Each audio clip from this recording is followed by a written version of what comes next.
হলেন কে? 2 নম্বরে আমিরুল মুমিনিন হযরত ওমর রাদিয়াল্লাহু তাআলা আনহু।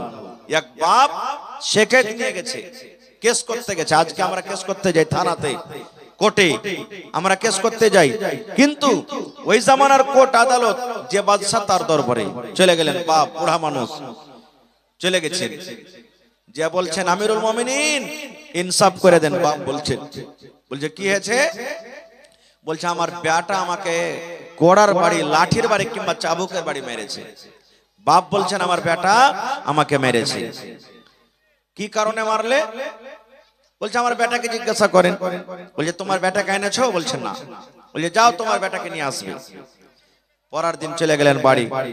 বাড়িতে যাওয়ার পর বলছেন এই তোকে ওমর ফারুকের দরবারে যেতে হবে, চল।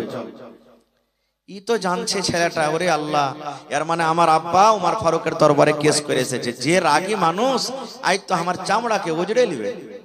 রাস্তাতে হাঁটছে আর বলছে আব্বাজি কি হয়েছে?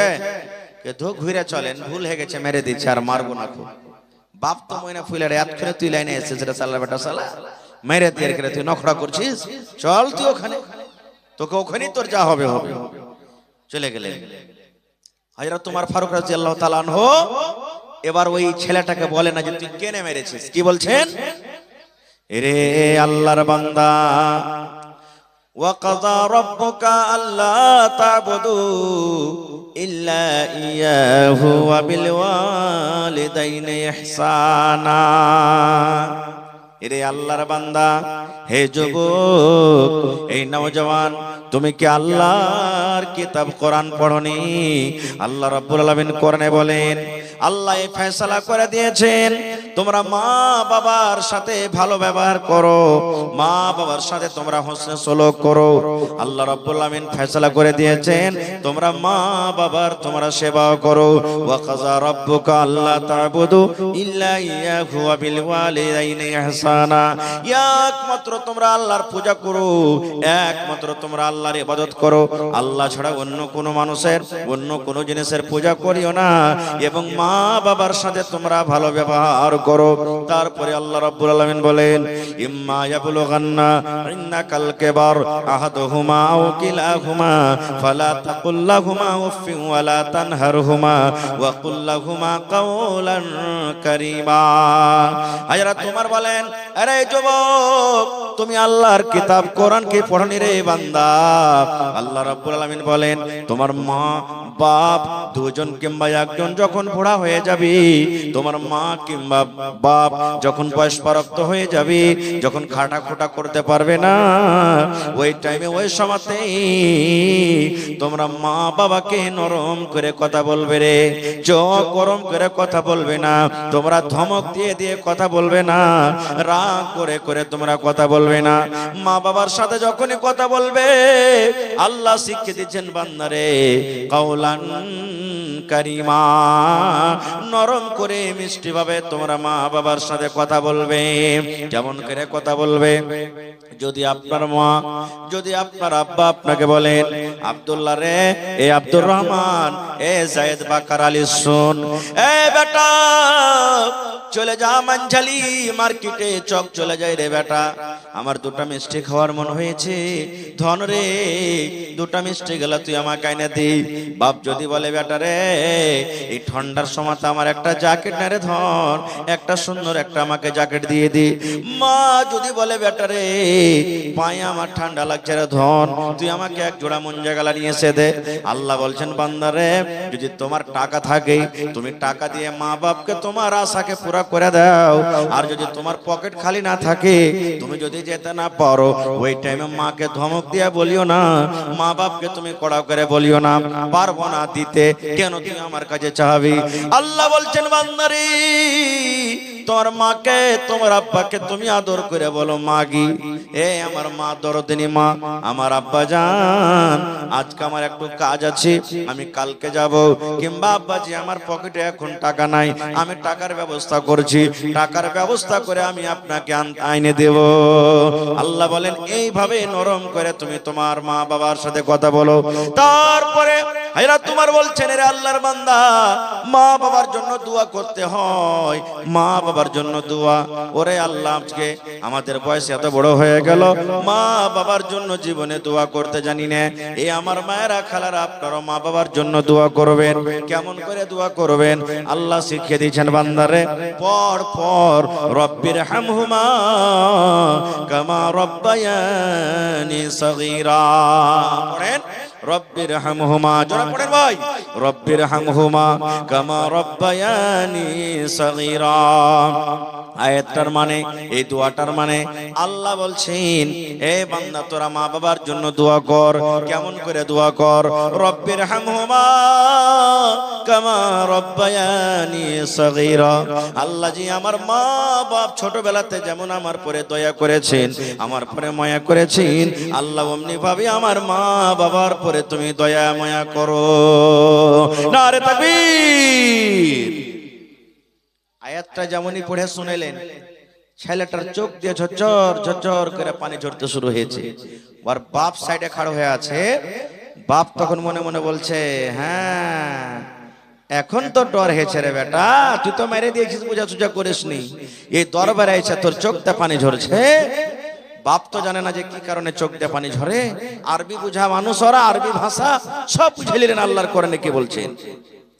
এইবারে তখন হযরত ওমর রাদিয়াল্লাহু তাআলা আনহু ছেলেটাকে বলছেন, রে আল্লাহর বান্দা, কেন তুমি কান্দো? তোমার বাপকে তুমি কেন মেরেছো? ছেলে বলছেন, আমিরুল মুমিনিন, আপনি যে আমাকে কোরআন থেকে এত সুন্দর করে বয়ান শোনালেন, জীবনে আমার আব্বা জান আমাকে কোনোদিন কোরআন শোনায়নি, কোনো মাদ্রাসাতে দেয়নি, কোনো হাফেজের কাজে দেয়নি, কোনো কারির কাজে দেয়নি, কোনো মৌলানাতে দেয়নি, কোনো মাকতাবে দেয়নি, কোনো মসজিদ আমাকে দেয়নি। আমি জীবন ভর রাখালি করেছি আমিরুল মুমিনিন। যদি আমার আব্বা জান আমাকে জ্ঞান দিতেন, আমাকে মাদ্রাসাতে পড়িয়ে দিতেন, কোনো মৌলানার কাছে আমাকে দিতেন, যদি কোনো ইমাম সাহেবের কাছে আমাকে দিতেন, আমি পড়তাম আর জানতাম। আর জানার পর মা বাবার সাথে আমি এরকম কোনোদিন ব্যবহার করতাম না। না জানার কারণে আমি মেরে দিয়েছি, আমি ভুল করেছি, না জানাতে আমি মেরে দিয়েছি। তখন বলছেন যে, এই তোমার ছেলেকে তুমি পড়ালেখা করোনি? বলছেন না। তখন হযরত ওমর রাদিয়াল্লাহু তাআলা আনহু বলছেন বাপকে, যে তোমার বেটাটাকে নিয়ে বাড়ি চলে যাও, তুমি বাড়ি যাও। তখন বাপ বলছেন যে মনে হয় আমার চোখের সামনে মারবেন, আমাকে বাড়ি যেতে বলছে। আর মানে যে আমার সামনে মারতে গেলে আমি তার বাপ, তো আমাকে মায়া দয়া লাগবে, তাই আমাকে বাড়ি যেতে বলছেন। তখন বলছেন যে আমিরুল মুমিনিন, আমার চোখের সামনে আমার বেটাকে আপনি কড়া লাগান মারেন, আমার কোনো মায়া দেওয়া হবে না। এবারে হযরত ওমর রাদিয়াল্লাহু তাআলা আনহু রেগে গেলেন। আর রেগে যাওয়ার পর বলছেন, আরে আল্লাহর বান্দা, তুমি আমার দরবার থেকে চলে যাও রে, চলে যাও, চলে যাও, চলে যাও। না হলে যত চাবুক তোমার বেটার উপরে পড়তো, যত চাবুক তোমার বেটাকে আমি মারতাম, অত চাবুক তোমার পিঠে কিন্তু পড়বে। তোমাকে যেতে বলছে যাও, না হলে যত চাবুক তোমার বেটার পিঠে পড়তো, অত চাবুক তোমার পিঠে পড়বে। যেমন কথাটা বলা, তখন বলছেন যে আমিরুল মুমিনিন, আমার বেটা আমাকে মেরেছে, উল্টা আপনি আমাকে মারবেন মানে? এবার আমিরুল মুমিনিন বলছেন, এরে আল্লাহর বান্দা, প্রথমে তুই তোর বেটাকে কামড় দিয়েছিস রে, প্রথমে তোর বেটার জীবনটাকে তুই নষ্ট করে দিয়েছিস, প্রথমে তোর বেটাটার জীবনকে বরবাদ করে দিয়েছিস। ইলম না দিয়ে, শিক্ষা না দিয়ে তাকে তার জীবনটাকে নষ্ট করেছিস। ভালো মন্দ বোঝার সে পার্থক্য রাখে না, ভালো মন্দ সে বুঝে না, তার কাছে কোনো জ্ঞান নাই, বুদ্ধি নাই বলে তোকে মেরে দিয়েছে। এবার পরে না জানার কারণে তোমার বেটা তোমাকে মেরেছে। প্রথমে তুমি তাকে কামড় দিয়েছো, প্রথমে তাকে তুমি বরবাদ করেছো। এবার না জানার কারণে তোমার বেটা তোমাকে প্রথমে মারেনি, দ্বিতীয় নম্বরে তোমাকে মেরেছে। এই জন্য তোমার ভুল, তুমি কেন ছেলেটাকে ইলম শিখাওনি। আজকে আমাদের অবস্থা ভাই ঠিক, বাড়িতে মাসে 2 মাসে 5 মাসে 5 বার 10 বছর করে বিচার বসে। কেন? কারণটা কি? এই ইলম না থাকার কারণে। ইলম না থাকার কারণে ভাই আমার, এই যে আমার আগে ওই নেতাজি কি নাম ছিল, খুব দামি কথা বলে গেলেন, খুবই দামি কথা বলে গেলেন যে বাড়ি বানান না আপনি, টিনের বাড়িতে জীবন কাটিয়ে দেন, জমি জায়গা নিতে না পারেন, জীবন কাটিয়ে দেন, কিন্তু ছেলেরাকে আপনি পড়ান, না হলে ওই ছেলে বড় যখন হবে তখন জুয়ারি হবে, শরাবি হবে, হ্যাঁ লুচ্চা লাফাঙ্গা হবে। আর আপনার যে এত কষ্ট করে দাওলাত করা, বাড়ি ঘর করা, ও বিক্রি করবে আর ওকে নষ্ট করে দিবে। বুড়াইতে গেলে টুকুর টুকুর করে আপনি তাকাবেন, আপনার কিচ্ছু চলবে না, তখন কিচ্ছু চলবে না। কতক্ষণ ভাই আমার, আল্লাহ তাআলা সব থেকে আগে কোন মানুষকে বানালছেন বলেন তো? ওই লোকটার নাম কি? হায় আল্লাহ, কথা বলেন না যে ভাই। আল্লাহ তাআলা সর্বপ্রথম যেই মানুষকে বানালছেন, মানুষের নাম কি? জোরে বলেন। হযরত আদম আলাইহিস সালাম। কি থেকে বানালছেন আল্লাহকে? মাটি থেকে।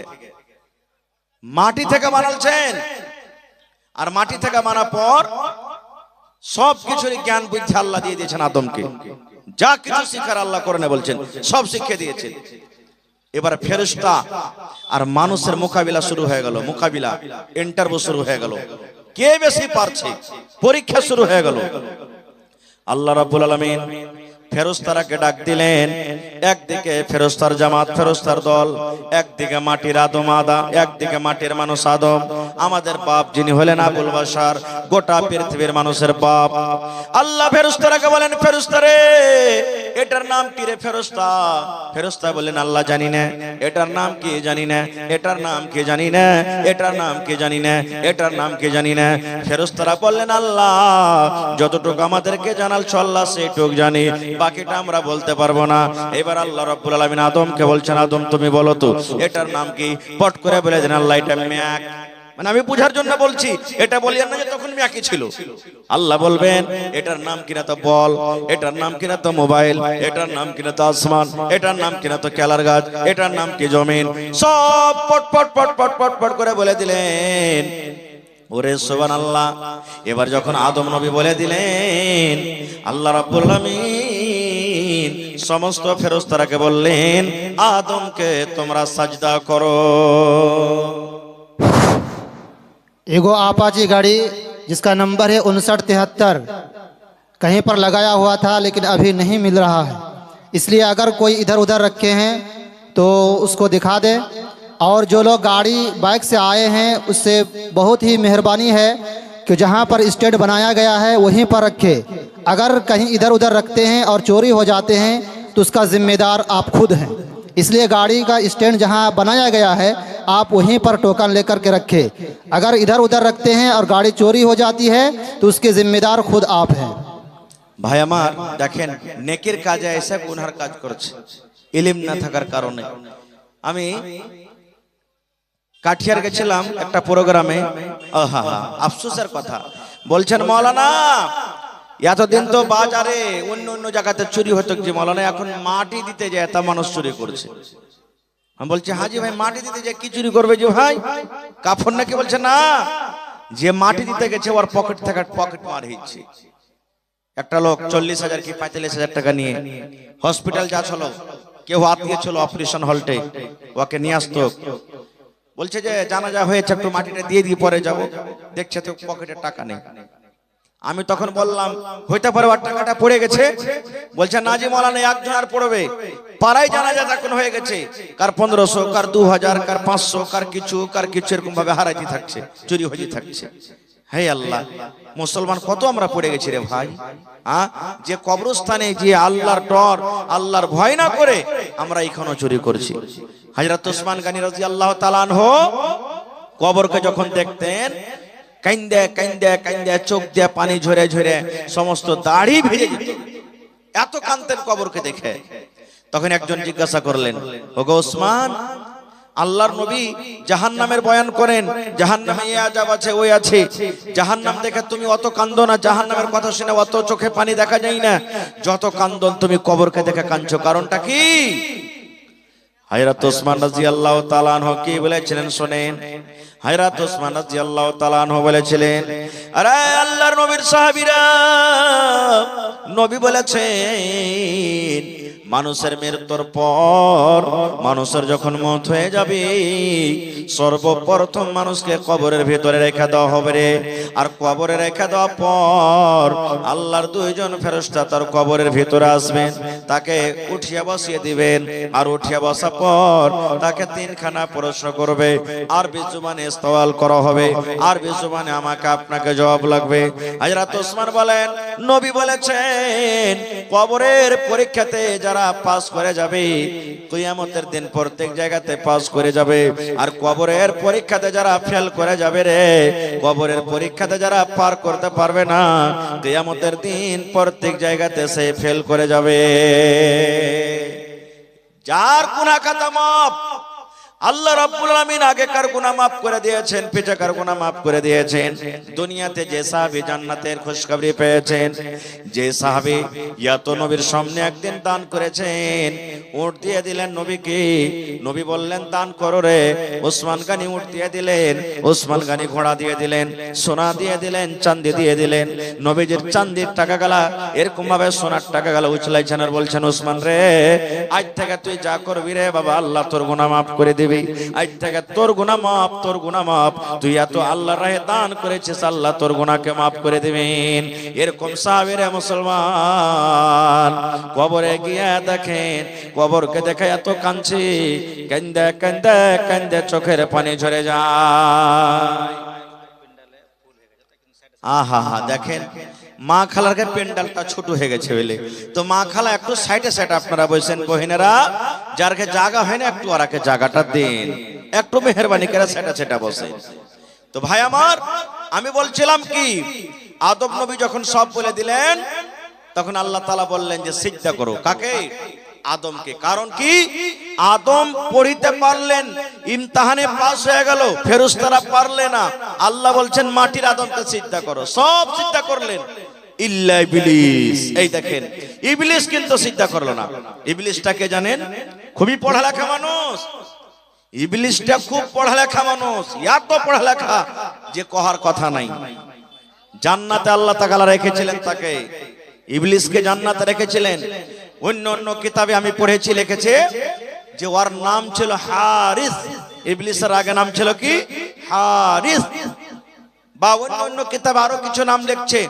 এবারে আল্লাহ তাআলার একটা কথা মানলে না, আদমকে সবাই সিজদা করলে ফেরেশতারা কিন্তু ও করলে না।